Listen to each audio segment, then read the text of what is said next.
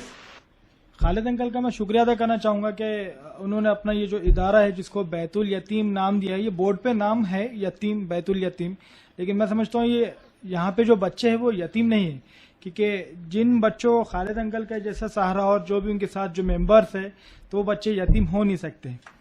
और एक चीज़ ये भी बोलना चाहूँगा खालिद अंकल, जो बच्चे आगे पढ़ना चाहते हैं इस बैतुल यतीम के, इंशाल्लाह हमको पूरा मेरा स्टाफ हर तरह से उनको सपोर्ट करेंगे उनके एजुकेशन के लिए।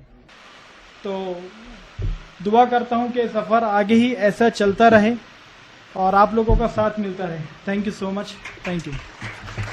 तो एक शेर याद आ गया कि सितारों से आगे जहां और भी है, अभी इश्क इम्तिहान और भी है। मैं चाहूँगा कि रिजवान साहब हमारे दरमियान जो मेहमान तशरीफ़ रखते हैं उनका इस्तकबाल करें।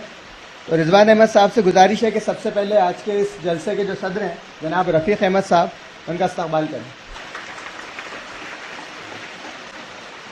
रिजवान साहब से गुजारिश है कि जनाब शारिक नक्शबंदी साहब, एडिटर इन चीफ रोज़नामा एशिया एक्सप्रेस, उनका इस्तकबाल करें।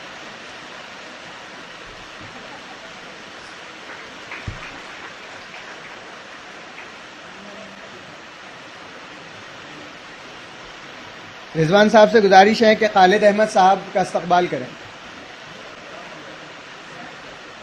सैफ साहब से गुजारिश है कि खालिद अहमद साहब का इस्तकबाल करें। जुनैद साहब से गुजारिश है कि प्रोफेसर सोहेल ज़कीउद्दीन साहब, प्रोफेसर मराठवाड़ा कॉलेज, का इस्तकबाल करें। रिजवान साहब से गुजारिश है कि वो आदित्य पाटिल साहब का इस्तकबाल करें।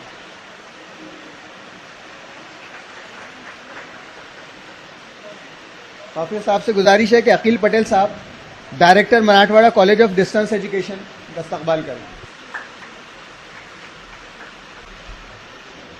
मैं जनाब जुनैद खान साहब से गुजारिश करूंगा कि वो आए और इज़हार ख्याल करें। डॉक्टर मीर तारिक साहब के इस्तकबाल के लिए मैं रिजवान अहमद से गुजारिश करूंगा कि वो उनका इस्तकबाल करें।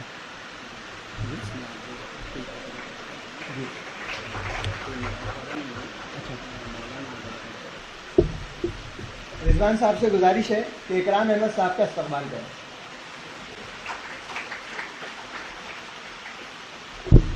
Last but not the list, आज के हमारे जो कन्वेयर है मिर्ज़ा दाऊद आज़द साहब, उनका भी इस्तेकबाल मैं खुद ही करूँगी।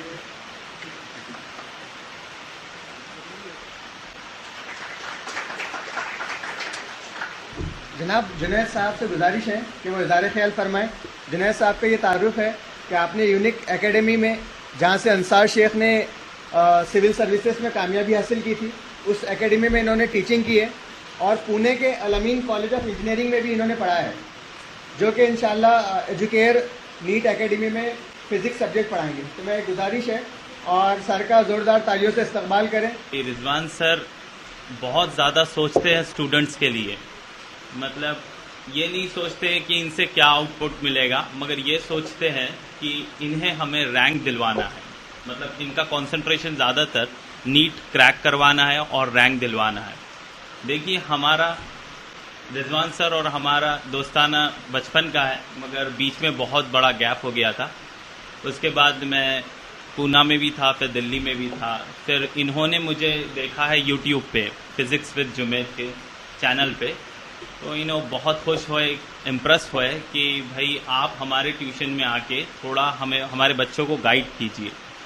तो मैंने इनकी बात सुना और समझा और मैंने बोला आप कुछ टेंशन ना ले, हम नीट का एक न्यू लॉन्च करेंगे, एड्यू केयर नीट एकेडमी बोल के। तो इन्होंने इस पे एफर्ट्स लिया है और शुरू किया है। तो आप मेरा चैनल भी देख सकते हैं, उसमें डेमो भी देख सकते हैं। और देखिए, जहाँ पर हमारा इंटरेस्ट नहीं होता है वहाँ पर कंसंट्रेशन बनाना बहुत मुश्किल होता है। जैसा मिसाल के तौर पे हम कोई गेम खेलते हैं मोबाइल में, तो हमारा इंटरेस्ट होता है करके हमें कंसंट्रेशन मेंटेन करने की ज़रूरत नहीं पड़ती है, मगर हमारा इंटरेस्ट ज़्यादा पढ़ाई में नहीं होता है तो हमें कंसंट्रेशन बहुत ज़्यादा लगता है।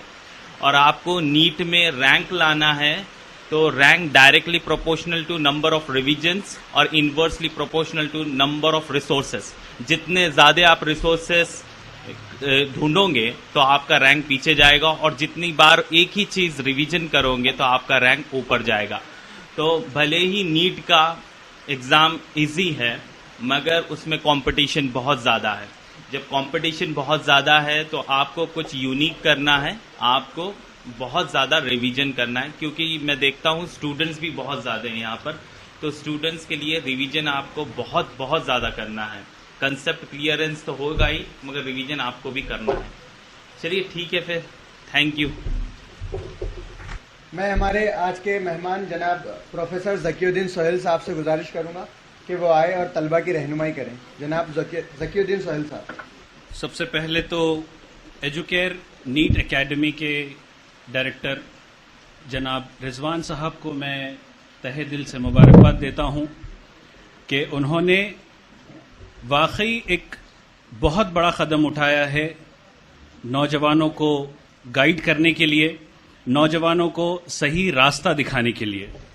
स्टेज पे जो लोग बैठे हैं, जो लोग तशरीफ फरमा हैं, आली जनाब रफ़ीक अहमद साहब, आली जनाब इकराम साहब, शारिक नक्शबंदी साहब, जनाब खालिद अहमद साहब, और मैं जिन लोगों का नाम नहीं जानता हूं बड़े माजरत के साथ कि मैं of the dice and on the dice तमाम डिग्नेटरीज का यहां इस्तकबाल करता हूं।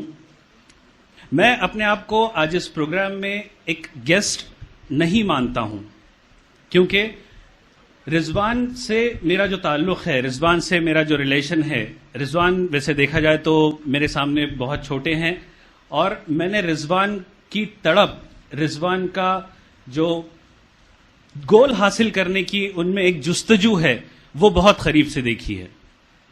रिजवान इससे पहले भी जिन एक्टिविटीज में, एजुकेशनल एक्टिविटीज में जिस तरह से उन्होंने सक्सेस हासिल किया है, मैं उन तमाम सक्सेसेस का गवाह हूं। इसीलिए मुझे ये पूरा यकीन है कि रिजवान सर इंशाल्लाह इस एकेडमी के जरिए हमारी आने वाली जनरेशन को सही रास्ता दिखाएंगे।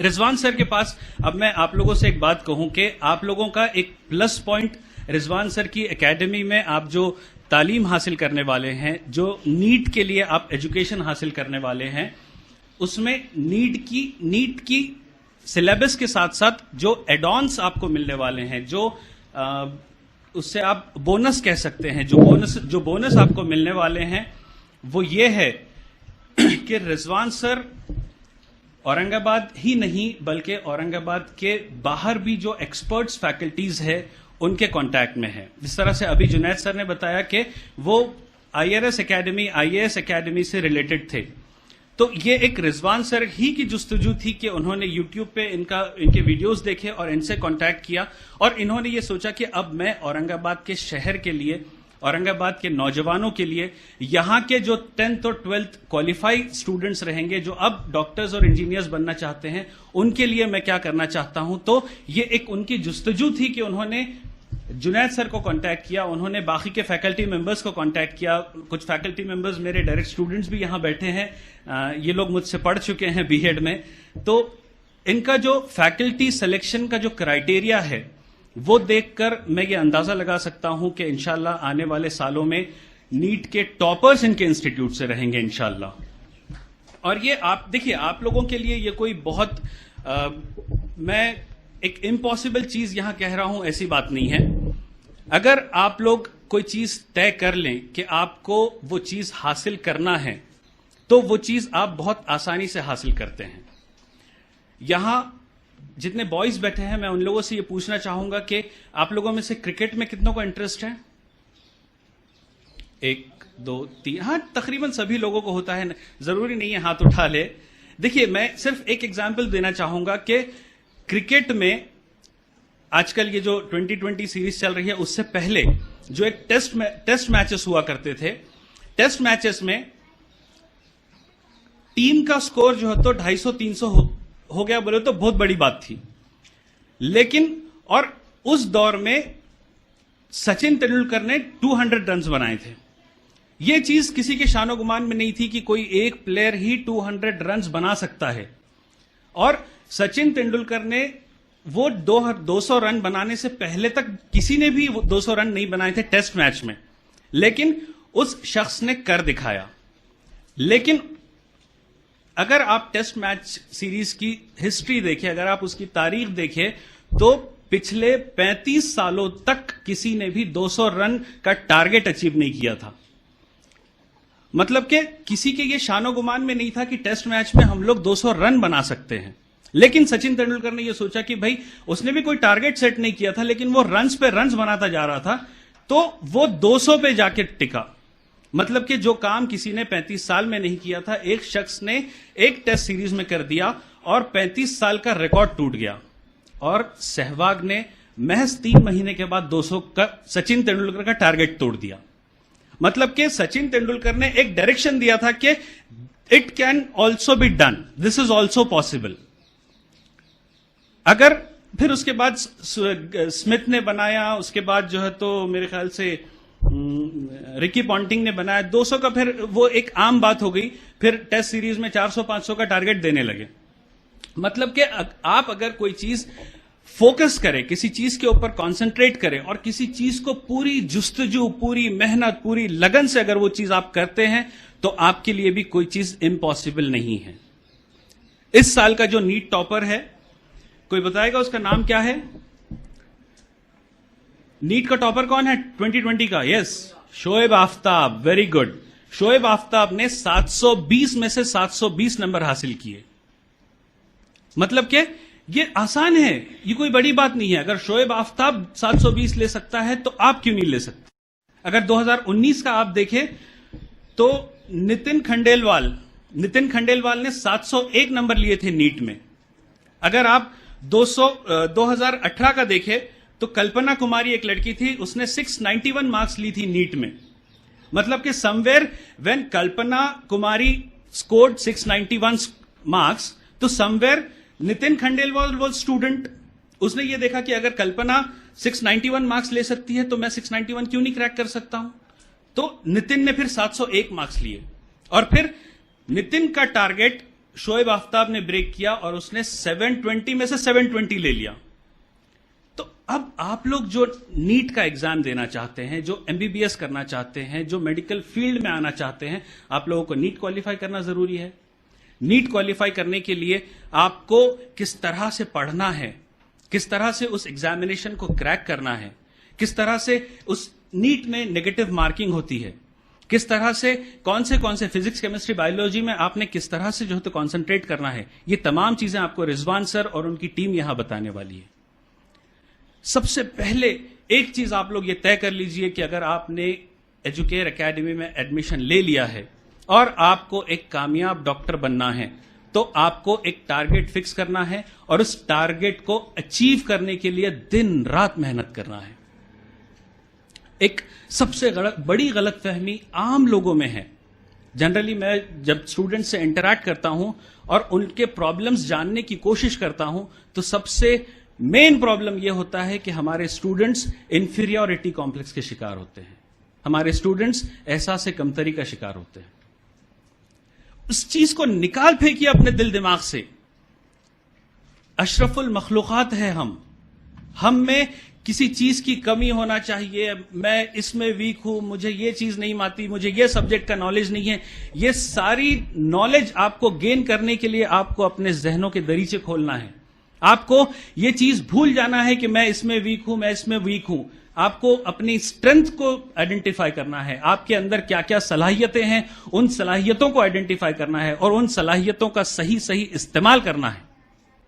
अगर शोएब आफ्ताब ये सोचता कि मैं थोड़ा सा फिजिक्स में वीक हूं, मैथ्स तो मेरे को बराबर आ जाता है, लेकिन बायोलॉजी में मैं वो कवर कर लूंगा, तो वो 720 में से 720 कभी भी अचीव नहीं कर पाता था। अगर आपको एक कामयाब डॉक्टर बनना है, अगर आपको एक कामयाब नीट का रैंक होल्डर बनना है, अगर आपको गोल्ड मेडल हासिल करना है, तो ये तमाम जो ऑब्स्टेकल्स आपके रास्तों में आते हैं कि ये मैं कैसा क्रैक करूंगा, वो मैं कैसा क्रैक करूंगा, तमाम ऑब्स्टेकल्स को आपको जहन से निकाल के फेंक देना है और आपको ये सोचना है कि मेरे लिए कोई चीज इंपॉसिबल नहीं है। अगर मैं एक टारगेट अचीव करता हूं तो वो टारगेट 12th के बाद मुझे ये एग्जामिनेशन क्रैक करने के लिए 11th 12th उसके बाद का जो टाइम है वो मुझे किस तरह से अपना टाइम यूटिलाइज करना है। आज हम ये देखते हैं कि हमारी पहले की जनरेशन या हमारी आने वाली जनरेशन, हर एक के हाथ में स्मार्टफोन है। आज घर में 3 जनरेशन अगर एक साथ है तो दादा का अलग मोबाइल है, बेटे का अलग मोबाइल है और पोते का अलग मोबाइल है। अब ये क्या करना, चलो ऑनलाइन क्लासेस हो रही बोल के बच्चों के हाथ में मोबाइल देना जरूरी है।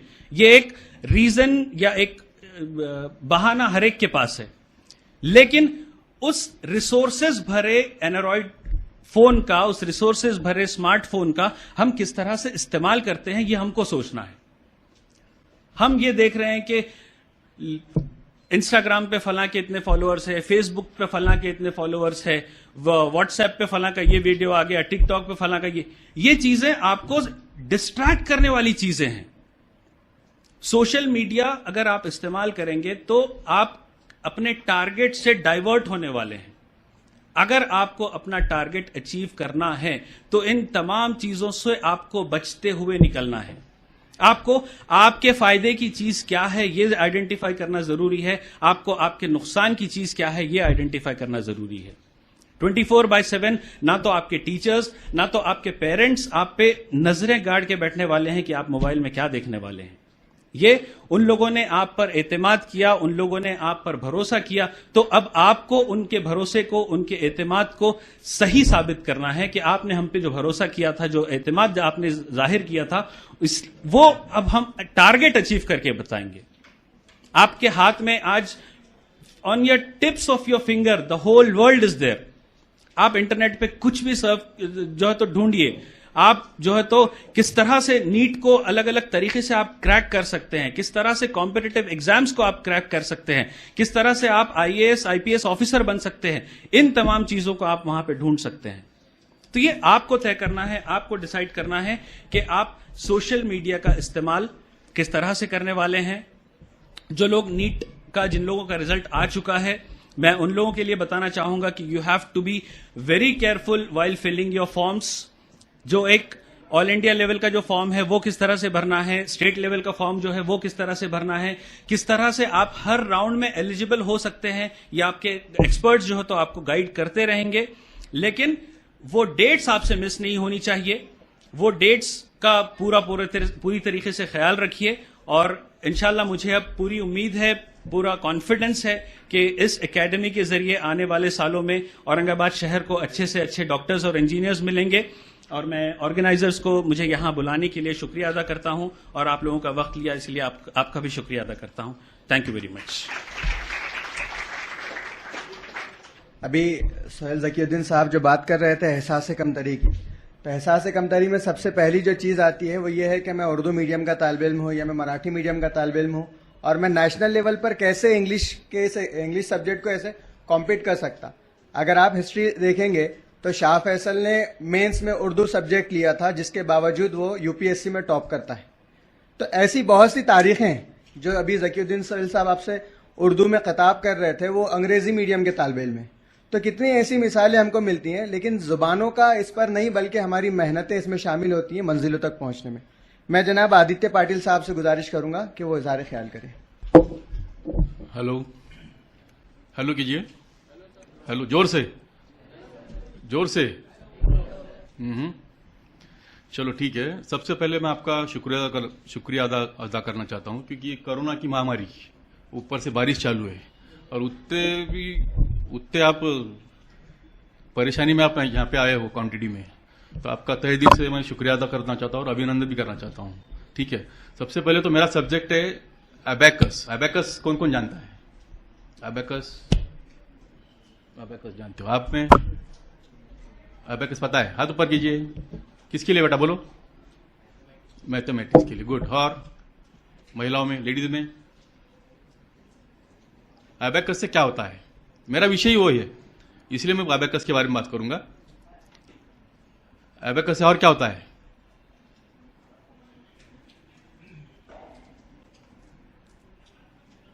बोलिए इधर। अबेकस पता नहीं आपको? किसको? लेडीज नहीं पता है? ठीक है, इसीलिए ये क्लास चालू किया है सैयद सर ने। बराबर। अबेकस बहुत से टीचर्स जिन्होंने अबेकस देखा ही नहीं है अभी तक। टीचर लोगों का अबेकस पता नहीं है, बच्चों को कहां से पता होगा? ठीक है, तो अबेकस आपको बताऊंगा कि अबेकस एक मनी बीट्स होते हैं ना, मनी बीट्स का एक रॉड होता है। वो रॉड के ऊपर विजुअल फिगर्स होती है, वो हमें विजुअल करना है। ठीक है, तो उससे हम एडिशन, सब्ट्रैक्शन, डिवाइडेशन, ये सब हम आसानी से, अब कैलकुलेटर पे आप बताओगे कि 1 लाख समझो, 5 लाख, 7 लाख, 7,04,000 दबाने कितने बटन दबाने पड़ते हैं? 6 बटन, 5 बटन। अबेकस में 2 ही बटन दबाना है, 2 या 3। तो मैं ये चैलेंज से आपको कह सकता हूं कि हमारा 6 साल, 7 साल, 8 साल का बच्चा कैलकुलेटर से fast addition, subtraction, multi division ये आराम से करेगा। आप बटन दबाते रह जाओगे और वो गणित सॉल्व कर देगा। ये अबेकस की मेथड है। आप बोलोगे कि इसमें लेवल्स है, पहली, दूसरी, तीसरी, चौथी लेवल्स है। फर्स्ट लेवल और सेकंड लेवल ये बेस ही है अबेकस का। बहुत जन ये करते हैं कि फर्स्ट लेवल करते हैं, सेकंड लेवल करते हैं और छोड़ देते हैं। समझ में नहीं आता सर, समझ में नहीं आ रहा है, ये बिल्कुल गलत है। सबसे मेन ये चीज है कि आपको अबेकस समझा ही नहीं, आपने अबेकस छोड़ दिया। अबेकस की बेसिक आपको चालू होगा, फर्स्ट सेकंड ये बेस हो गया। थर्ड लेवल से आपको मल्टी, एडिशन, डिवीजन ये चालू होगा। फिर आप ये बोलोगे कि सर ये अबेकस का फिर इस्तेमाल बच्चे कंटिन्यू करेंगे, एग्जाम में तो ये चलेगा नहीं।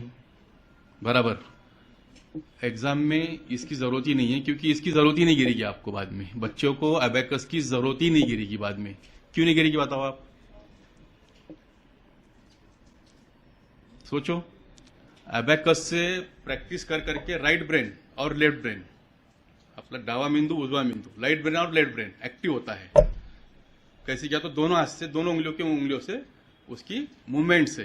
ठीक है, इससे क्या होगा? Right brain, left brain active हो गया।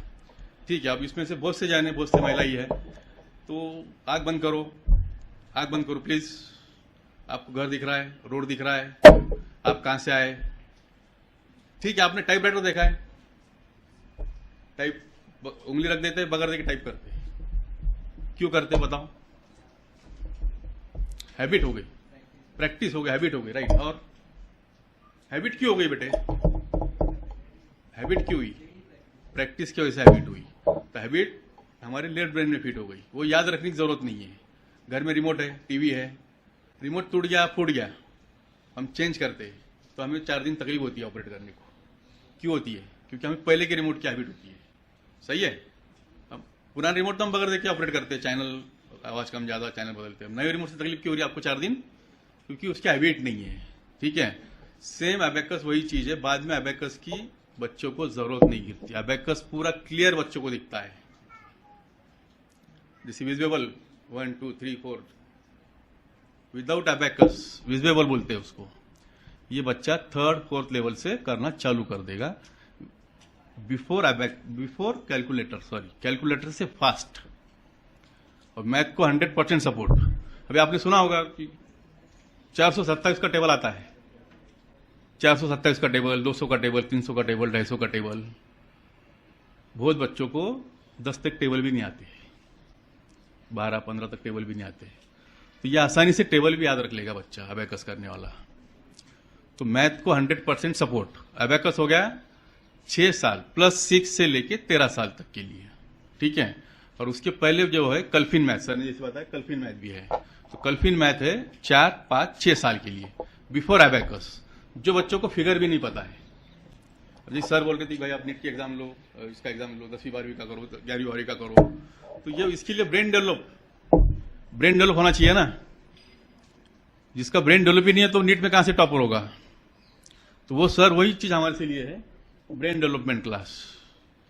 वैदिक मैथ सुना है, वैदिक मैथ सुना है, वैदिक मैथ कितने कितने सुना है, वैदिक मैथ्स इसमें सुना होगा किसने, वैदिक मैथ्स, मैजिक मैथ। ठीक है, और हमारा calligraphy, hand writing improvement, English, spoken English, ये तो सुना है बराबर। मिड ब्रेन सुना है, मिड ब्रेन सुना है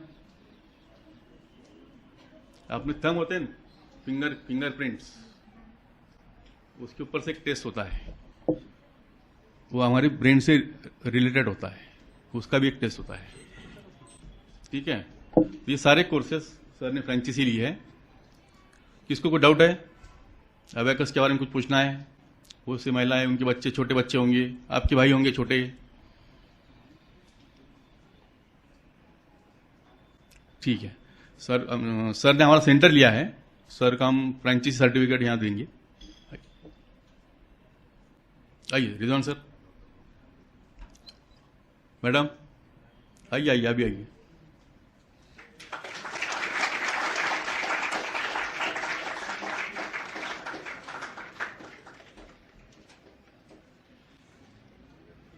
मैं अभी एशिया एक्सप्रेस के मुदीर आला जनाब सैयद शारिक नक्शबंदी साहब से गुजारिश करूंगा कि वो आए और इजहार ख्याल करें। जनाब शारिक नक्शबंदी साहब।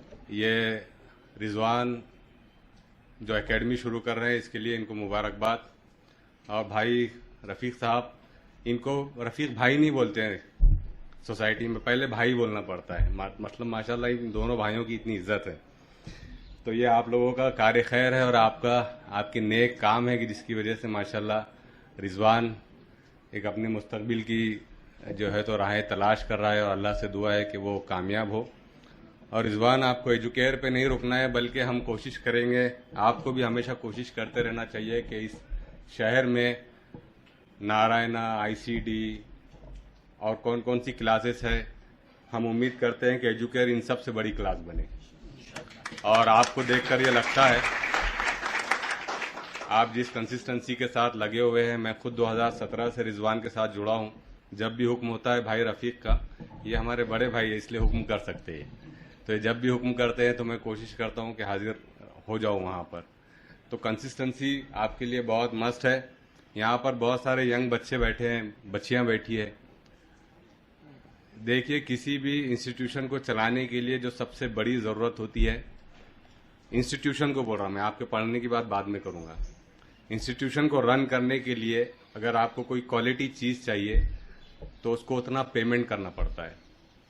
वो रिजवान हो या रिजवान के वालिद हो या कल को आप जाके आपको इंस्टीट्यूशन शुरू करने जा रहे हो, तो सबसे पहले आपको किसी चीज़ की ज़रूरत पड़ेगी, तो आपको पैसे की ज़रूरत पड़ेगी।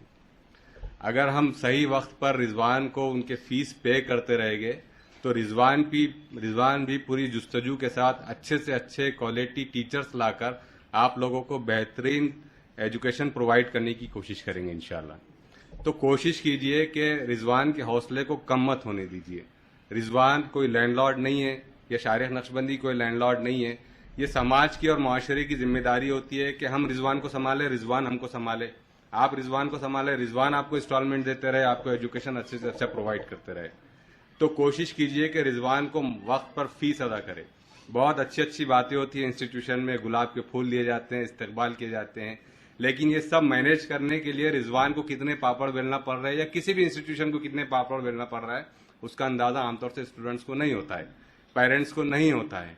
तो पेरेंट्स की भी जिम्मेदारी है, बहुत बड़ी तादाद में हमारी यहाँ पर माएँ बहनें मौजूद है, कि अपने बच्चों के एजुकेशन के लिए आप कितनी सेविंग कर सकते हैं उस पर सोचिए।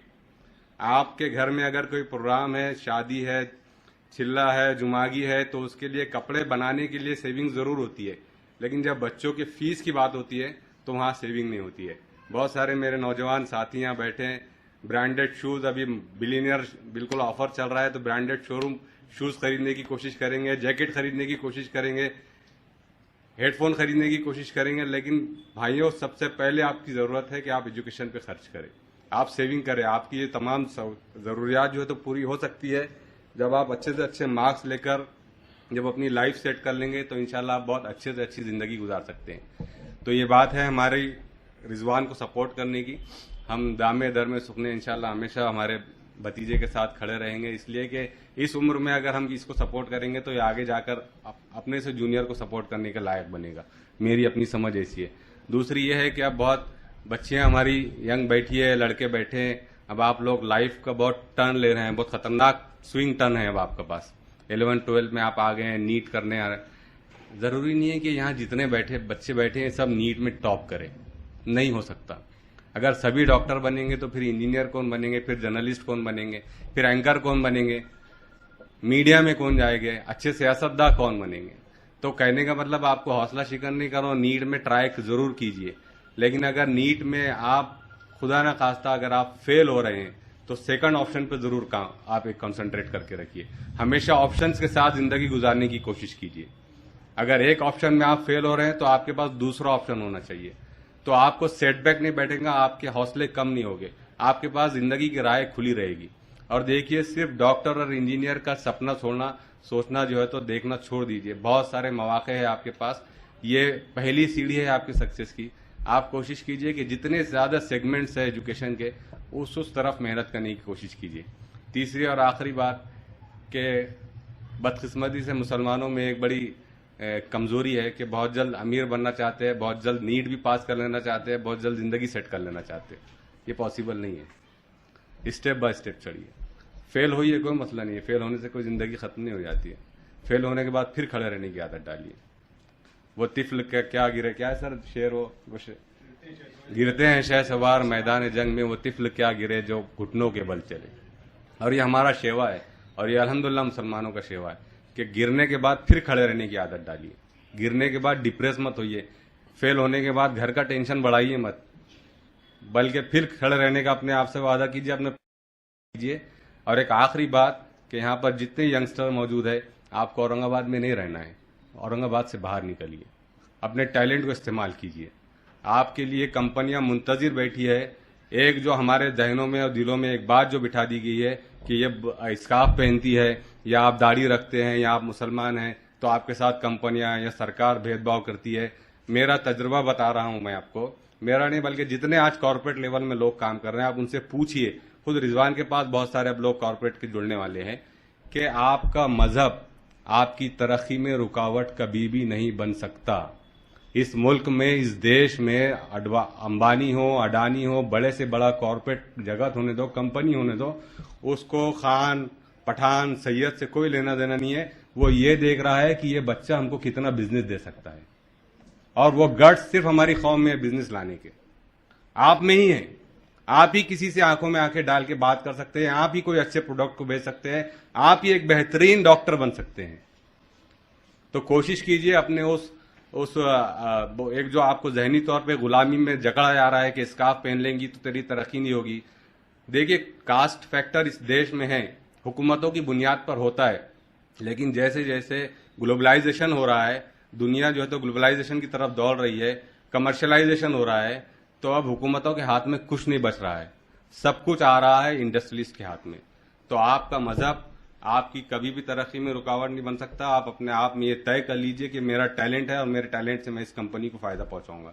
तो आपके सामने फिर कोई होने दीजिए, कोई आपका कुछ नहीं बिगाड़ सकता है। तो ये कुछ चंद बातें थी जो मैंने अपने तजुर्बे के बुनियाद पर रखा। एक मरतबा फिर मैं रिजवान को मुबारकबाद देता हूँ और आप लोगों से रिक्वेस्ट करता हूँ कि फीस वक्त पे दिया कीजिए प्लीज। जज़ाकल्लाह, शुक्रिया। शारिक भाई की स्पीच से ये बात का अंदाजा हुआ कि शारिक भाई को इफ्तिताही कलमा देने चाहिए थे। मैं आफ्ताब फिल्म्स के डायरेक्टर जनाब खालिद अहमद साहब से गुजारिश करूंगा कि वो इजहार ख्याल करें। जनाब खालिद अहमद साहब। जनाब शफीक अहमद साहब, जनाब इकराम अहमद रज़ाक़ी साहब, जनाब सैयद रफ़ीक अहमद साहब, सोहेल ज़कीरुद्दीन, ये सब मेरे दोस्त हैं। शाकिर नहीं, दोस्त एक है सोहेल। ठीक है, सोहेल जो है ठीक कह सकते हैं। एक मेरा भांजा भी है जो बैठा हुआ है नीचे मुंडी करके, शारिक नक्शबंदी। तो बच्चों, मैं आपका इस इदारे में बहुत इस्तकबाल करता हूँ। ये इदारा जहाँ आप तशरीफ़ रखे हैं, ये एक बैतुल यतीम है। यहाँ पर यतीम बच्चे अपनी तालीम और तरबियत को में मशगूल रहते हैं। हमने कोशिश ये की कि हम कुछ जो है तो जैसा कि कहते हैं कि जब आपको कोई तोहफा दे तो आप उसको बेहतर बदल दें, हदीस भी है। तो हम सोचा कि चलो हम कुछ कोशिशें करते हैं कि हम कुछ वापस करें, पे बैक टाइम जिसको भी कहा जाता है। तो हमने कुछ कोशिशें की हैं। हमारे पास कुछ क्लासेस ऑलरेडी चलती हैं, जैसे कि यूपीएससी की क्लास चलती है हमारे पास, और अलग अलग कई क्लासेस चलती हैं। अभी लॉकडाउन की वजह से कुछ बंद है। तो नीट के लिए ये भी मेरा भतीजा है रिजवान, जिसे हम पप्पू कहते हैं। तो जाहिर सी बात है कि मेरा भतीजा कोई चीज़ शुरू करता है, वो मेरे लिए बाहर से फ़ख्र है। इसीलिए हमने उनको परमिशन भी दी। और मैं आपसे ये कहना चाहता हूँ कि देखिए, अभी शारिक ने कहा कि आपका मज़हब नहीं देखा जाता, देखा जाता है। ये जो लाइट आप देख रहे हैं ना, ये मिस्टर शू के पास से लाए हैं, मैंने मंगवाए। ये शू मेरे दोस्त हैं। इन्होंने मुझसे कहा था, खालिद भाई, कि मेरे को यार मेरे कारोबार में मुस्लिम बच्चे देखो। मैं बोला साहब क्यों? तो यार बहुत ईमानदार रहते यार वो। तो देखा जाता है आपका मजहब, शारिक साहब, मैटर करता है मजहब। उन्होंने मुझसे ये कहा है कि गुलमंडी में मेरी एक दुकान है, जो एक लड़का है जो भुकरदन का है, मुस्लिम है वो, और वो कभी उस दुकान पर जाकर चेक नहीं करते कि वो क्या कारोबार कर रहा है। वो शाम में आके रोज हिसाब देता है। उन्होंने कहा कि मैं कई साल से उस दुकान पर गया भी नहीं। तो मजहब मैटर करता है। लेकिन इसके अलावा आज का जो ग्लोबलाइजेशन का दौर चल रहा है, पहले देखा जाता था कि आजकल तो मोदी साहब आए हैं, सारा ही प्राइवेटाइजेशन कर रहे हैं वो। इसमें कुछ लोगों को परेशानी हो सकती है, लेकिन उन लोगों के लिए कोई परेशानी है जिनके अंदर एबिलिटी है, क्वालिफिकेशन है, उन्हीं लोगों को उठाएंगे वो प्राइवेटाइजेशन वाले, वो प्राइवेट कंपनियां। वो कोई नहीं देखेंगे दाढ़ी कितनी बड़ी है, ये इस बच्ची का स्कार्फ कितना छोटा है। बहुत सही कहा शारिक ने। आपके मजहब को कोई नहीं पूछेगा, आपको देखेंगे आप इस कंपनी के लिए कितने फायदेमंद हैं, वो आपका फायदा तलाश किया जाएगा और आपको उसके हिसाब से पेमेंट की जाएगी। अच्छी सर्विसेज आपके लिए मुहैया हो जाएगी। तो वो कोई जो है ये मत डरिए, जमाने से मत डरिए, और रिस्क बहरहाल अल्लाह की तरफ से है, वो कोई नहीं छीन सकता। किसी की जरूरत नहीं है कि मुझसे मेरा एक लुकमा भी मुझसे छीन ले, या किसी की जरूरत नहीं है कि मुझको एक लुकमा भी ज्यादा दे दे। तो कतई मत डरिए, कोई प्रॉब्लम नहीं है। जिंदगी जीना है सारे लोगों के लिए, वही ऑक्सीजन हम लेते हैं जो हम लेते हैं, वही एमसीए का पानी पीते हैं जो हम पीते हैं। तो बिल्कुल बेफिक्र रहिए, पूरी ईमानदारी से एग्जाम दीजिए, पढ़िए। रिजवान ने जो मौका आपको दिया है उसका पूरा फायदा उठाइए। अभी के शायद सोहेल कह रहे थे कि 720 लिया है नीट में, शोएब अख्तर ने 720, और एक बच्ची ने भी लिए। पता है आपको? 720 मार्क्स लेने वाले एक सिर्फ शोएब नहीं है, एक और लड़की है, लेकिन ओवरऑल जो है उसके जो मार्क्स कम पड़े हैं इसकी वजह से वो टॉपर नहीं कहलाई। और इतनी जो है ये आप लोगों की जो है मेहनतें हैं, ये लगन, वो इस अंदाज से होनी चाहिए कि आप एक टारगेट बना लें कि मैं जिंदगी में ये बनूंगा, और ख्वाब देखो, आप बेहतरीन ख्वाब देखने चाहिए, बड़े बड़े ख्वाब देखो। जब आप ख्वाब देखेंगे तो ताबीर की तरफ जाएंगे। तो हर बच्चा हर बच्ची ख्वाब देखे, बड़ा बनने का ख्वाब देखे। मेरी बेटी ख्वाब देख रही है कलेक्टर बनने का, वो पढ़ती भी है और काफी मेहनत कर रही है वो। मैं आपको एक वाक़या कहकर आपकी ज्यादा बोर नहीं करना चाहता हूं। ये जो लाइट का जिक्र मैंने किया है, इसी लाइट के हवाले से एक मामला ये भी है कि मैं एक सवाल करता हूं आपसे कि लाइट किसकी इजाद किसने की थी, ये बता सकेगा? पूरा नाम? Yes, Thomas Edison. Thomas Edison जब बहुत छोटा था तो उसके स्कूल के हेडमास्टर ने उसको एक लेटर दिया और कहा कि जाके अपनी मां को दे देना। एडिसन वो खत लेकर अपनी मां के पास गया। मां ने वो खत पढ़ा तो एडिसन बहुत गौर से अपनी मां के चेहरे पर देख रहा था कि टीचर ने क्या लिखा है। मां बहुत दिमाग से वो लेटर पढ़ रही थी। लेटर खत्म होने के बाद एडिसन ने पूछा, मां क्या लिखा है हेडमास्टर साहब ने? तो मां ने कहा है कि बेटा उन्होंने लिखा है कि तुम्हारा बेटा एडिसन बहुत होशियार है, बहुत चालाक है, बहुत काबिल है, इतना काबिल है कि हमारा स्कूल उसको पढ़ा नहीं सकता। इतनी काबिलियत इसके अंदर कि हम तो काबिल ही नहीं है इसको पढ़ाने के। आप इसको किसी अच्छे स्कूल में डाल दो इसको। चुनाचे मां ने उसको दूसरे स्कूल में डाल दिया। जमाना गुजरता गया, एडिसन बहुत बड़ा नहीं बना। ये लाइट उसने ईजाद की, बहुत कुछ किया उसने। फिर एक रोज उसकी मां का इंतकाल हुआ। मां के इंतकाल के बाद उसने उसको दफन किया और फिर अपनी मां के जो है पुरानी चीजें वो देखने लगा तो एक संदूक में उसे वही लेटर मिला। उसने वो लेटर को पहचाना और पढ़ने लगा। तो पता है आपको क्या लिखा था? हेडमास्टर साहब ने लिखा था कि आपका एडिसन निहायत ही कामचोर है, नालायक है, ये किसी काम का नहीं है, इसको लेके जाओ यहां से, हम इसको नहीं पढ़ा सकते।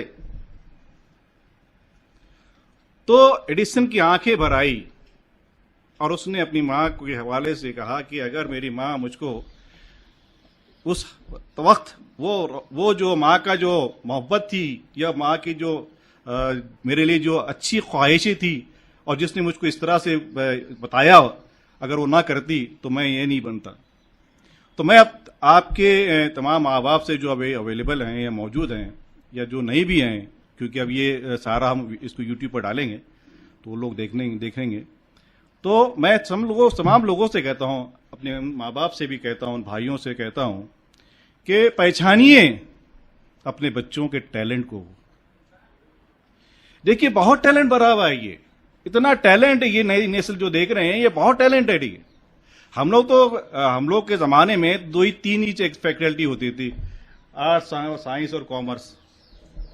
जब बाहर निकलते थे तो साइकिल की दुकानें होती थी, साइकिल टैक्सी की, होटलें होती थी, बेकरी होती थी, कपड़े की दुकानें होती थी, किराना दुकान, और कुछ नहीं था। बेरोजगारी हमारे पास हमारे जमाने में होती थी। इसीलिए फिल्में भी जो है समाज का आईना होती है, इसलिए फिल्में भी जो है उस जमाने में बनी तो बेरोजगारी पर बनी थी। बहुत से सारी फिल्में, क्लर्क है, बेरोजगार, कितनी ही फिल्में हैं, रोटी कपड़ा और मकान। तो मैं उन तमाम माँ बाप से, उन तमाम सरपरस्तान से भी गुजारिश करूंगा कि वो अपने बच्चों के टैलेंट को जानें और उनको कदम ब कदम उनकी रहनुमाई करें। और इसी साथ मैं आप सबसे इजाजत चाहता हूं। मैं नेक ख्वाहिशात है मेरी भतीजे रिजवान के लिए, और सारे लोगों का जो आप लोग आए उसका मैं शुक्रिया अदा करता हूं। बहुत शुक्रिया। खुदा हाफिज।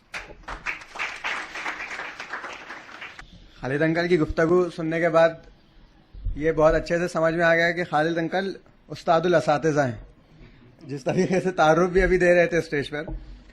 और मैं अभी सही फरमाया जी अभी इत्तेफाक से बहुत अच्छा। जी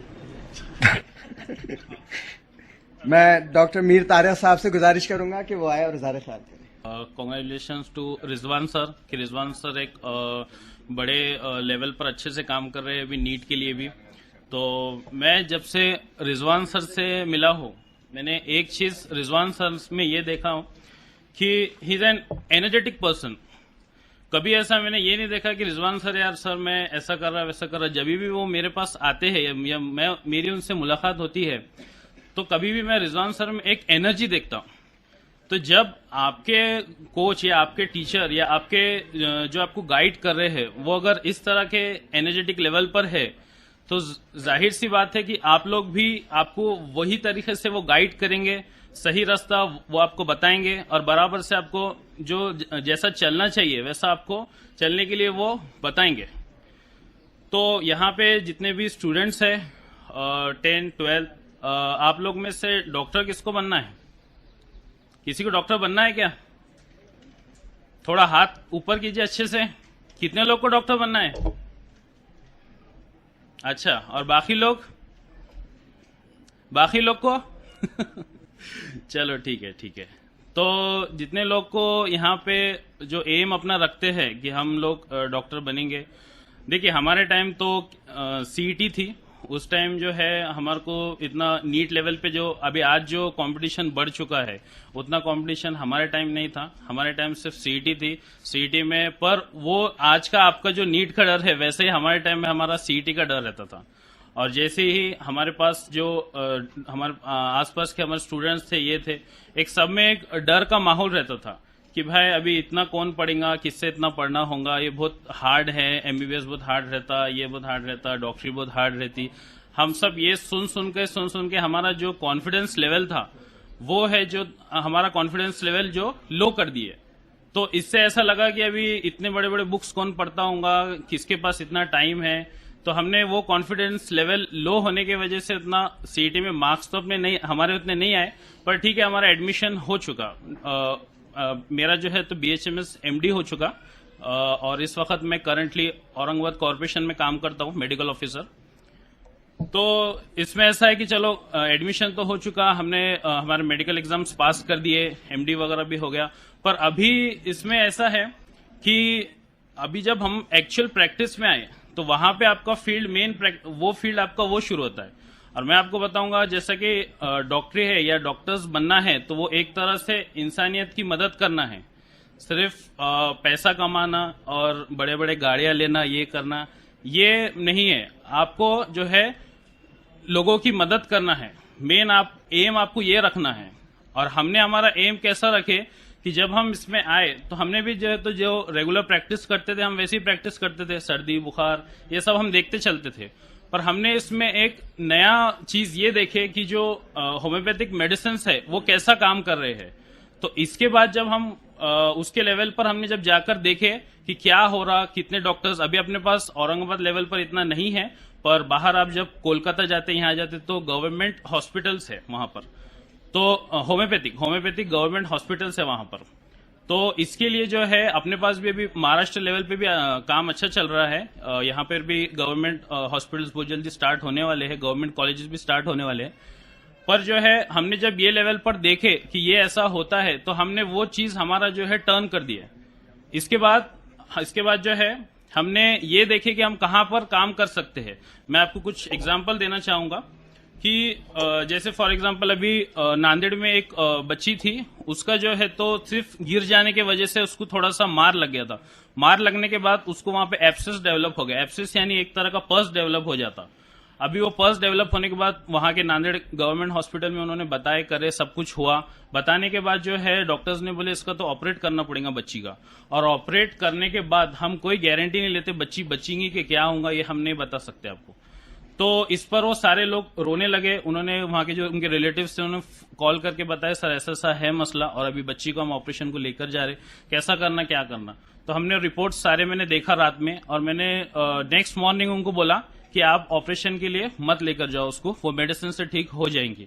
जब वापस उसको अभी यहाँ पर अपने पास कोई ये नहीं है प्रोजेक्टर वगैरह, वरना मैं सारे फोटोज आपको दिखाता।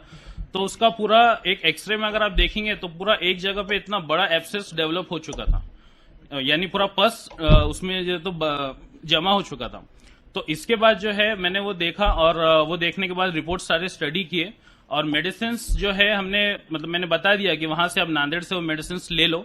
मेडिसिन स्टार्ट करने के बाद विद इन सेकेंड डे मतलब मेडिसिन देने के 2 दिन के अंदर अंदर जो एब्सेस अंदर डेवलप था वो फुट के बहना शुरू हो गया और बहते ही बहते पूरा अंदर का साफ हो गया। साफ होने के बाद पर वहां पर जगह तो खाली रह गई उतनी, तो वो जगह खाली रहने के बाद उसको थोड़ा सा बैंडेजिंग वगैरह करे, ये करे, तो उसको कम से कम 1 मंथ लगा।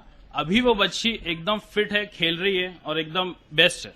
उसको अभी कुछ जो डॉक्टर्स ने जिसके लिए बोले थे कि अभी जो है इसका कोई हम कुछ ऑपरेट होने के बाद हम इसकी गारंटी नहीं लेते, आज वो बच्ची खेल रही है और एकदम फिट है। वैसे ही जो है तो बहुत सारे एग्जाम्पल्स है, पर अभी हर एग्जाम्पल देते बैठेंगे तो थोड़ा सा लंबा हो जाएगा लेक्चर हमारा। पर मेरे को इतना शॉर्ट में सिर्फ ये केसेस बताने का मकसद ये है कि मैं यहाँ पे कोई होम्योपैथी की पब्लिसिटी के लिए नहीं आया। मेरे को आपको ये बोलना है, अगर आप लोग एम रखते हैं कि हम डॉक्टर्स बनना चाहते हैं या आपका जो कुछ भी आपका एम हो, आपका कोई भी एम हो, आपको कोई भी एम में आगे बढ़ना पहले जरूरी है।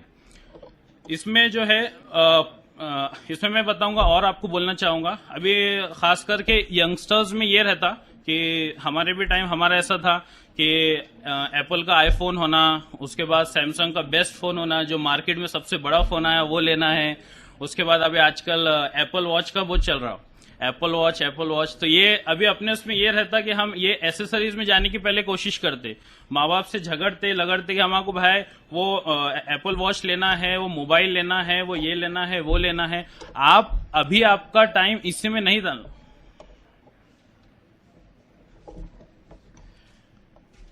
आपको जो है तो अभी इसमें आपका टाइम नहीं डालना है। अभी आपको अपना टाइम जो है स्टडीज में डालना है। अभी आपको जो है तो अपना मेन टारगेट रखना है कि आप जो कुछ, मैं जैसा आपको बताया, जो कुछ आपका एम है आप उसमें जाइए। पहले आपका जो कुछ एम है उसमें, अभी जैसा रिजवान सर है ये आपको बराबर गाइड करेंगे, जैसा मैंने स्टार्टिंग में बता दिया। तो उस तरीके से जो है आपको जो है तो अपना मेन एम रखते हुए काम करना है कि आपको किस तरीके से। अभी आप देखेंगे अगर एप्पल जो जिसका था, कौन है उसका मालिक, उसको फाउंडर कौन है एप्पल का, एप्पल कंपनी का फाउंडर कौन है, पता है किसी को? नहीं। एप्पल आईफोन तो पता होगा सबको, क्या वो भी नहीं पता? हाँ, तो उसका जो फाउंडर है या फिर माइक्रोसॉफ्ट का जो फाउंडर है, आप जिस किसी को देखेंगे आप सिर्फ उनका ड्रेसिंग स्टाइल देखिए और वो देखिए, एकदम सिंपल। कभी उनके हाथ में कभी एप्पल वॉच नहीं दिखेंगे, उनके हाथ में कभी भारी एसेसरी, वो बनाते सब कुछ है। यहाँ तक के ये तक हमने सुने हुए है कि उसके खुद की बेटी को तक उसने आईफोन नहीं दिलाया, उसके खुद के, यानी वो बना रहे, वो बिजनेस कर रहे हैं। पर आपकी जो आज की जो लाइफ है, आपको जो अभी स्टडी करना है, आपको जो पढ़ना है, हम वो दूसरे कामों में लगा रहे हैं, ऐसा है। तो इसके लिए मैं आपको ये बताऊंगा कि अभी आपको सिर्फ फोकस करना है आपके स्टडीज पर, बाकी काम सब छोड़ दीजिए। अभी आपको नीट, ये जो मेन है आपका मेन टर्निंग पॉइंट है। आज आप जो बन जाएंगे वो बन गए, और अगर आप आज ये टाइम को निकाल देंगे, टाइम पास करेंगे, उसमें जो है आपका वक्त जाया होगा और आपको आगे जो फ्यूचर आपका बनना है वो नहीं बनेगा। अभी मैं एक डॉक्टर का भी एग्जांपल दूंगा। माजिद साहब पता है सबको, एपेक्स हॉस्पिटल, माजिद साहब के एक दोस्त है डॉक्टर रजस देशपांडे बोल के, तो उन्होंने एक बार उनके फेसबुक वॉल पर लिखे कि उनका मतलब थोड़ा बात करना था उनका, पर उसमें उन्होंने बताया कि जब हम हमारा एमबीबीएस चालू था तो उस टाइम जो है हम डॉक्टर्स जो है घूमने जाते थे, या जो कुछ नाइट होती थी हमारी तो हम गाड़ी लेके चाय पीने जाते थे, ये सब उन्होंने वहां पे डिस्कस किए। और उसमें एक पॉइंट उन्होंने ये बताया कि मैंने डॉक्टर माजिद को जब मैं उनके रूम में जाता था सिर्फ 2 चीज करते देखा, एक तो नमाज पढ़ते हुए और एक तो स्टडी करते हुए। इसके अलावा माजिद साहब कुछ काम नहीं करते थे, और आपको अभी पता है माजिद साहब का कैसा है, इसमें मेरे को कोई बोलने की जरूरत नहीं है। तो अभी आपका जो एम है वो एम पर कायम रहिए, उस पर अच्छे से स्टडी कीजिए, उस पर टाइम डालिए। अभी आप अगर इसमें वक्त पे अब आप सही काम नहीं करते हैं तो इसके अलावा आपको जो है तो इन फ्यूचर आप बहुत जो है तो उसका लॉस आपको, ये खास करके मैं बॉयज के लिए बताऊंगा कि अगर आप सही टाइम पे अभी नहीं आपके गोल को अचीव नहीं करते हैं तो इन फ्यूचर आपको उसका बहुत प्रॉब्लम होगा। और अपने पास जैसे कि बच्चे हैं, अभी टाइम पर नीट है, इतना बड़ा है, हम कैसा सबसे ये करेंगे, कंपटीशन बहुत है, ऐसा कुछ नहीं है। इतना ऐसा कुछ भी हार्ड नहीं है। अभी मैं आपको बताता, जैसा मैंने आपको पहले ही बताया कि हम हमारे टाइम में डर जाते थे, ये हो जाता था। आज हम आपको मेडिकल की बुक लेके बैठते तो सवेरे के 5 बज जाते, हमको पता नहीं चलता किधर टाइम गया और क्या गया। तो जब आपका इंटरेस्ट रहेगा, जब आप डरेंगे नहीं, कॉन्फिडेंस लेवल आपका हाई रखिए। आप जब कॉन्फिडेंस में अगर आप फॉल हो जाएंगे तो आपका कॉन्फिडेंस फॉल होने से आप बहुत जो है तो इसका आपको आपके जिंदगी में आगे इसका बहुत नुकसान होगा। तो कॉन्फिडेंस अपना लेवल रखिए। आपका जो एम है मेडिकल में आइए, डॉक्टर्स की बहुत जरूरत है। अभी पैंडेमिक सिचुएशन चल रही है, पैंडेमिक सिचुएशन में आपको पता है कि कोविड में कैसा हो रहा। अभी कोविड में किसने सबसे ज्यादा काम किया आपको पता है, हालांकि सबने मिलके काम किए, पर डॉक्टर्स का जो रोल रहा इसमें, तो उन्होंने अपने फैमिली को नहीं देखे, उन्होंने अपने आगे के फ्यूचर को नहीं देखे। कितने डॉक्टर्स की डेथ हो गई इसमें काम करते करते, पर वो लोग ने अपना अपना काम किए और इस पैंडेमिक को कंट्रोल में लाए। पर मैं एक बात ये भी बोलना चाहूंगा, अभी इस वक्त कोविड को लेके कि अभी कोविड खत्म नहीं हुआ है, कोविड जैसे के वैसे, सिर्फ टेस्टिंग कम है। आप लोग अपना सबका ख्याल रखिए और ठीक है, चलिए। अभी हमारे 2 मेहमानों को जाना है, इसलिए हम सर्टिफिकेट्स उनके हाथ से देना चाहते हैं। मैं शारिक नक्शबंदी साहब से गुजारिश करूंगा कि वो एजुकेयर कोचिंग क्लासेस के जो टॉपर्स हैं उन्हें सर्टिफिकेट से नवाजें, जिन तलबा ने 12th में इम्तियाजी नंबरात हासिल किए हैं। मतलब बहुत ज़्यादा मायूसी होती है कि हमेशा टॉप लड़कियां ही करती हैं और पहला प्राइज़ या पहला सर्टिफिकेट लड़कियों के हिस्से में जाता है। लेकिन मैं अभी मोहम्मद मुस्तफ़ा को दावत दूंगा, जो एक मतलब नाउमीदी के दौर में एक रोशनी की किरण है एजुकेयर में। तो शारिक साहब से गुजारिश है कि मोहम्मद मुस्तफ़ा को सर्टिफिकेट से नवाजें।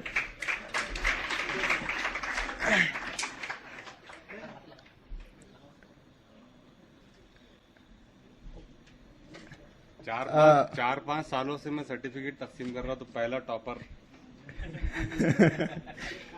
इसीलिए मैंने शारिक भाई की मौजूदगी में ये बात कही है। अब फिर से वही शगुफ्ता परवीन। खास बात ये कि दोनों बहन भाई है माशाल्लाह। इल्तिजा मसरूर,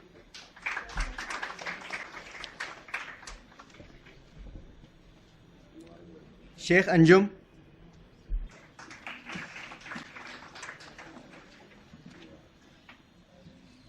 नुसरत खान,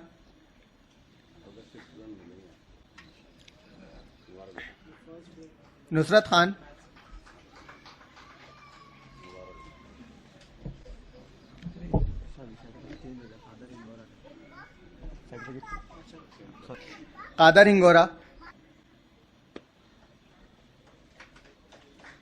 अलमाज बेगम, अब्दुल बारी। मैं जनाब ज़कीउद्दीन सोहेल साहब से गुजारिश करूंगा कि वो दीगर तलबा को सर्टिफिकेट से नवाजें। रोमाना बिन हमर, सैयद अल्ताफ,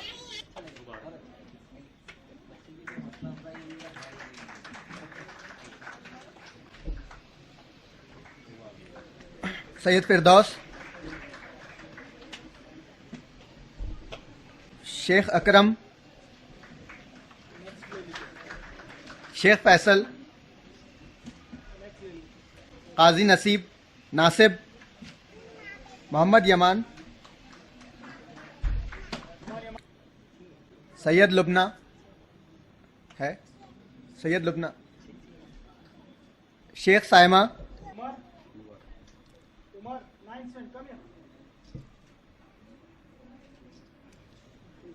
मोहम्मद फैसल, मोहम्मद वसीम,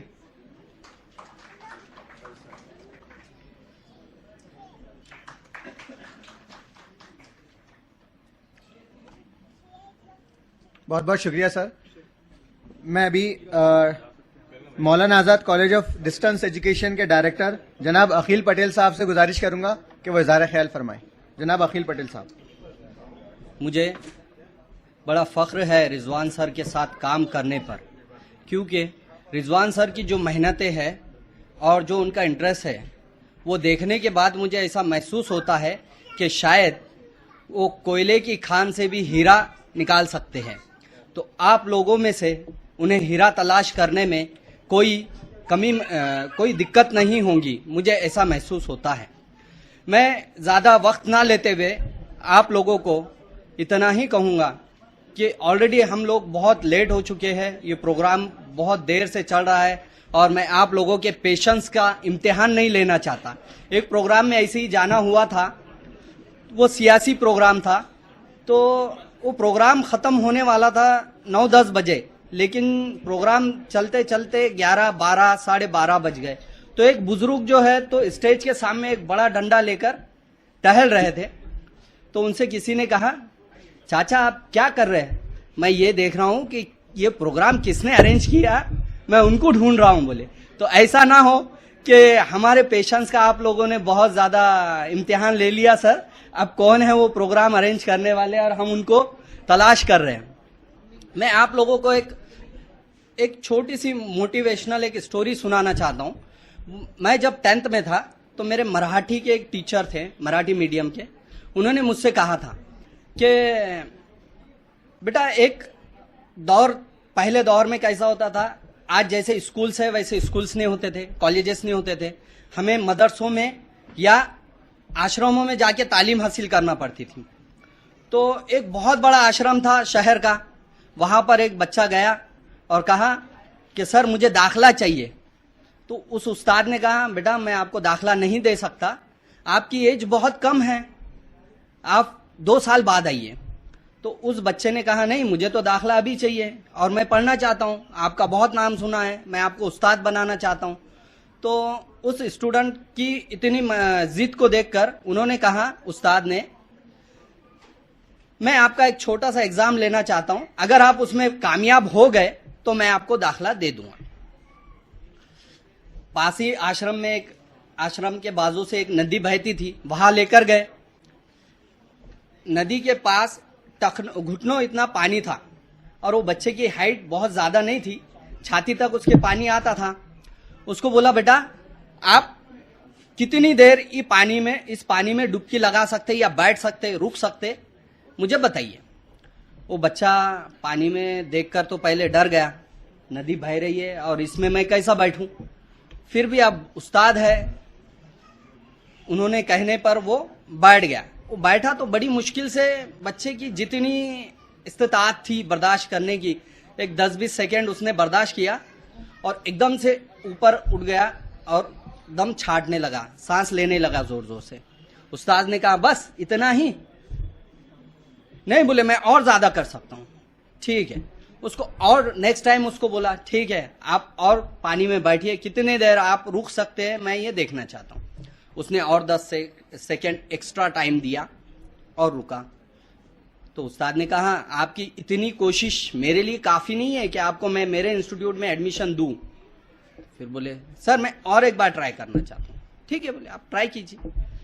उस्ताद ने जब उसको और एक मौका दिया और देखा कि ये बच्चा बस अब उठने वाला है, तो उसको ऊपर से दबा दिया। दबाने के बाद वो बच्चे ने थोड़ी सी कोशिश करा, ताकत लगाने के बाद ऊपर उठ के खड़ा हो गया और उस्ताद को ऐसा देखने लगा, ये क्या कर रहे हैं, मुझे मरवा तो नहीं देंगे।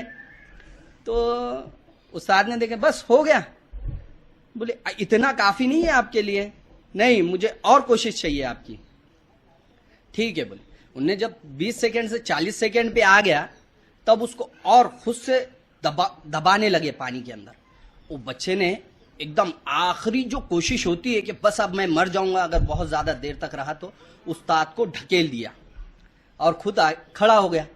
अब उन्होंने बोला, शाबाश बेटा, मैं आपकी ये कोशिश देखना चाहता हूं, अगर आपको मेरे इंस्टीट्यूट में दाखला चाहिए तो मैं भी आप लोगों से या रिजवान सर भी आप लोगों से ये तौक़ा करते हैं कि आप लोग वो आखिरी हद तक, आखिरी दर्जे की कोशिश करें जो आपको कामयाबी दिलाए। आप जिस फील्ड में काम करना चाहते हैं, अगर मेहनत और लगन से आप करेंगे तो बिल्कुल कामयाबी आपको मिलेंगी इंशाल्लाह। उसमें एक बात ऐसी है कि भाई सर ने बोले कि मेरा ये वीक है, ये सब्जेक्ट में मैं नहीं पढ़ सकता हूँ, या वो सब्जेक्ट मेरा वीक है। किसी का कोई सब्जेक्ट वीक नहीं होता है, सिर्फ इतनी है कि वो सब्जेक्ट आपकी तवज्जो का मोहताज होता है। आप अगर उस सब्जेक्ट पे अच्छी तवज्जो देंगे तो उसमें इंशाल्लाह जरूर कामयाबी हासिल करेंगे। इसी के लिए मैं एक शेर अर्ज करना चाहता हूं कौन कहता है आसमान में शगाफ नहीं होता, एक पत्थर तो तबीयत से उछालो यारो। अगर आप अच्छी कोशिश करेंगे तो बिल्कुल आसमान में भी शगाफ हो सकता है। आप लोगों को वो कोशिशें करना है जो एकदम हद दर्जा की होती है। रिजवान सर ने आपको एक अच्छी फैकल्टी दी है, अच्छा स्टाफ दिए।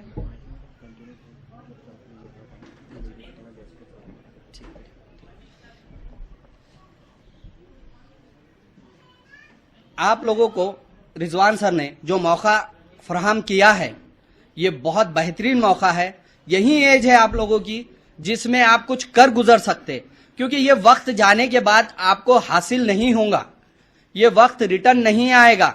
क्योंकि जैसी जैसी उम्रें बढ़ती है वैसी वैसी जिम्मेदारियां भी हमारे ऊपर बढ़ जाती है। रिजवान सर ने आपको बेहतरीन स्टाफ मुहैया कराया है, एक अच्छा प्लेटफॉर्म दिया है। तो आपका ये काम है कि आप अच्छी मेहनत करें, अपनी फील्ड में अच्छा रिजल्ट दे। देखिए, किसी भी फील्ड में अगर आप अच्छी मेहनत करके काम करेंगे तो रिजल्ट डेफिनेटली बहुत अच्छा मिलेगा आपको। पढ़ाने वाले उस्ताद हर क्लास को सेम पढ़ाते हैं, लेकिन आपने ये कभी ऑब्जर्व किया है कि कुछ बच्चे टॉप होते, कुछ बच्चे टॉप नहीं कर पाते? इसका मतलब ये नहीं है कि वो उस्ताद के टीचिंग में कोई गलती रह गई। इसका मतलब ये है कि वो जो बच्चा सेकेंड या थर्ड आया उसकी थोड़ी सी कोताही रह गई, या उसने उस हद तक मेहनत नहीं किया जो उसको कामयाबी दिला सकती थी। रिजवान सर की मेहनतें और उनकी जो जुस्तजू है वो देखकर मुझे 10 साल पहले जो मैं किया करता था इस फील्ड में आने के पहले वो याद आता है। रिजवान सर को जब मैंने देखा 3 महीने पहले कि सर से मेरी मुलाकात हुई तो समझ में आया, नहीं, सर का जो जुस्तजू है स्टूडेंट्स की फलाह व बहबूदी के लिए। क्योंकि एक स्टेज होता है, उसी स्टेज पे इंस्टीट्यूट अगर किसी स्टूडेंट का फायदा पहुंचाने के लिए कोशिश करता है तो ही फायदा पहुंच सकता है स्टूडेंट्स को। आजकल तो जो बड़े बड़े कोचिंग्स है ये सब कमर्शियल हो गए। वो बोलते हैं कि भाई मैं इसमें से कितना पैसा कमा सकता हूं, वो देखते हैं। लेकिन आपने ये ऑब्जर्वेशन किया होगा, मैंने तो थोड़ा बहुत किया है कि रिजवान सर को मैं जब बोलता हूं सर 11th के एडमिशन की फीसेस जमा किए गया, रिजवान सर बोलते सर बच्चों की प्रॉब्लम चल रही है, उनको थोड़ा टाइम देना पड़ेगा, हमको थोड़ा इंस्टॉलमेंट से लेना पड़ेगा, सर उनकी फीस थोड़ी कम कर दीजिए ना।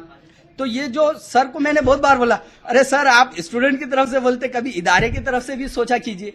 तो मुझे बड़ी खुशी हुई रिजवान सर की ये बातें जानकर कि नहीं, रिजवान सर कमर्शियल माइंडेड नहीं है, उनका माइंड कमर्शियल नहीं है। आप ये ना सोचे कि रिजवान सर आपसे फीस लेकर बहुत जल्द अमीर होना चाहते हैं। रिजवान सर कुछ खिदमत करना चाहते हैं। एक इन्होंने जो एजुकेयर जो एकेडमी, नीट एकेडमी जो स्टार्ट की है, इसके पीछे इन्होंने बहुत ज्यादा रिसर्च किया। मुझसे जब डिस्कशन होता है सर का, तो सर ने मुझे बताया कि सर यहाँ से हमको कुछ हायर करना है, वहाँ से हायर करना है, स्टूडेंट्स को हमको अच्छे से अच्छी क्वालिटी देना है, हमारी बुनियाद है, पहली बैच है, दूसरी बैच है, अगर हम अच्छा रिजल्ट दे सकेंगे तो कौम में कुछ अच्छे हुनर बच्चे भी मिल सकेंगे हमें, इनके हुनर को हमको तराशना है। तो मैं बोला सर आप ये बात बहुत सही कर रहे हैं, लेकिन किसी इदारे को रन करने के लिए फाइनेंशियल सपोर्ट भी लगता है। तो फाइनेंशियल सपोर्ट कौन कर सकता है?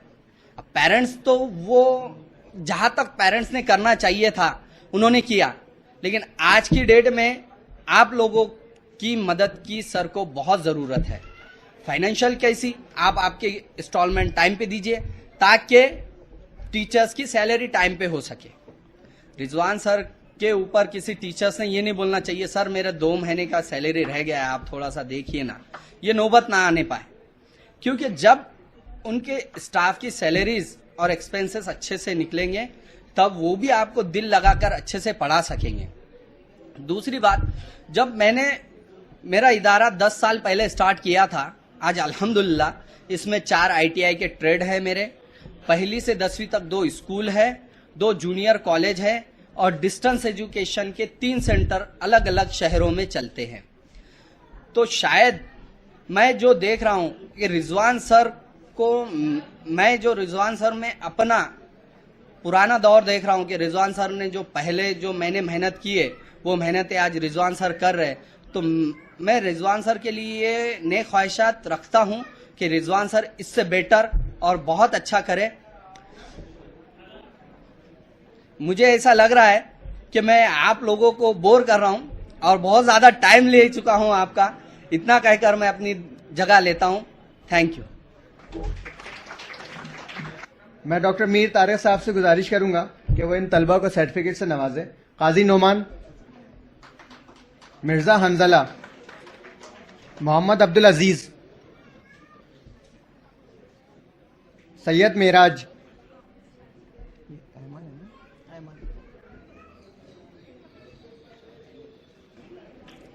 शेख ऐमन,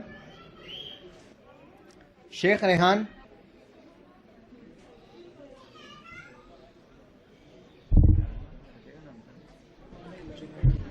खान जुनैद, मिर्जा औसाफ, खान नबील,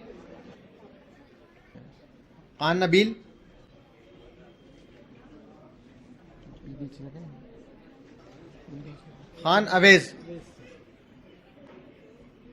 बहुत शुक्रिया सर। मैं जनाब अकील पटेल साहब से गुजारिश करूंगा कि वह तलबा को सर्टिफिकेट से नवाजें। पठान एहजम है, शेख जैद, शेख समी, शेख शीरीन ना नहीं है, शेख मुजम्मिल, ठीक, अफराज, मोहम्मद अफराज, नाम तौसीफ सर से गुजारिश है कि स्टेज पर तशरीफ लाएं।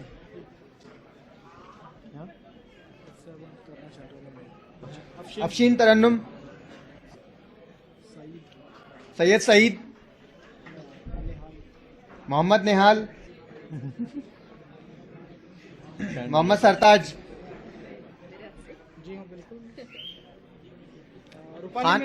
खान अमरीन,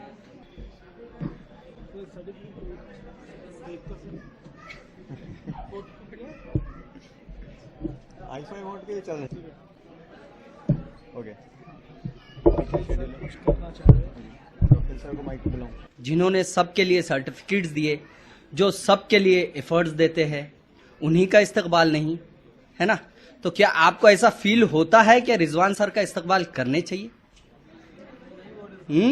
नहीं, नहीं, आवाज नहीं आ रही। नहीं, मुझे ऐसा लग रहा है नहीं करने चाहिए, ऐसा बोल रहे। हाँ, तो मैं रिजवान सर का, पूरी एकेडमी का अपनी तरफ से और डॉक्टर साहब के साथ में मिलकर इस्तकबाल करना चाहता हूं। देखिए, जैसी रिजवान सर के इस्तकबाल की बात हुई, इसे कहते हैं दिल से, ये हमने चाहना और वो हो जाना।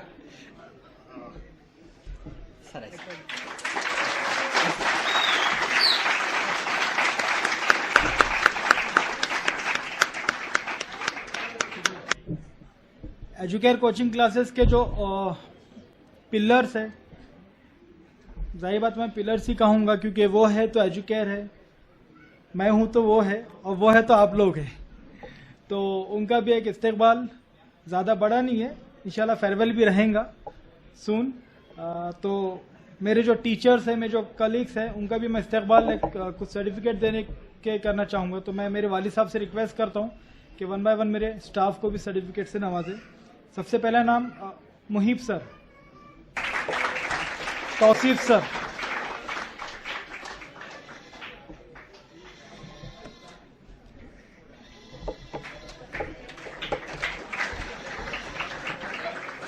Saif sir,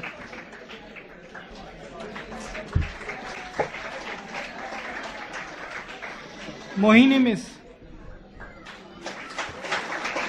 Rupali miss,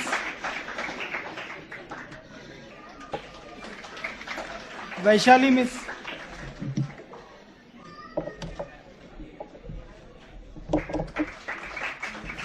Jumaid sir,